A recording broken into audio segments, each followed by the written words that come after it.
বন্ধুরা আসসালামু আলাইকুম, কেমন আছেন সবাই? আশা করি সবাই ভালো আছেন। আলহামদুলিল্লাহ, আমিও ভালো আছি।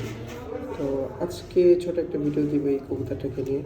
কবুতরটা হয়তো কেউ আসলে একজনের কবুতর আরেকজন, কিছু কিছু মানুষ অমানুষ আছে যারা এই কাজগুলো করে থাকে। কবুতরটা হয়তো এক এক ছাদের থেকে আরেক ছাদে পড়ছে, যাদের সাথে তাদের একটু সমস্যা আছে বা দণ্ড আছে, এরকম কিছু। কবুতরটা ধরার পর হয়তো এরকম একটা অবস্থা করছে, লেজ টেজ দম টম সব কেটে পাকা টাকার অবস্থা, পুরো একবারে রক্ত পড়তেছে। দেখাই যায় যে সময় আনছে ওই সময় পুরো রক্ত দেওয়া ছিল। তো সবার জন্য দোয়া করবেন। এটা পার্ট 1। ইনশাল্লাহ আরও 2-1টা পার্ট আমি দিব, যে ইনশাল্লাহ ওকে আমি সুস্থ করতে পারি কি না ইনশাল্লাহ আপনাদেরকে জানাবো। তো সবাই ওর জন্য দোয়া করবেন। আর একটা কথা বলার ছিল, সেটা হচ্ছে এরকম কাজগুলো ভাই কেউ করবেন না।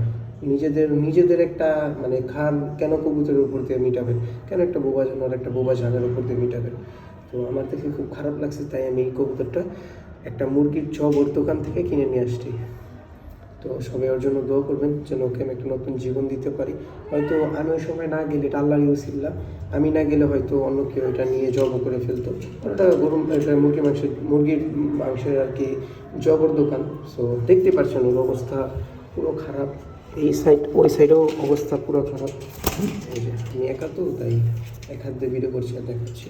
তো সবাই ওর জন্য দোয়া করবেন। আজকের মতো এই পর্যন্ত। আসসালামু আলাইকুম বন্ধুরা।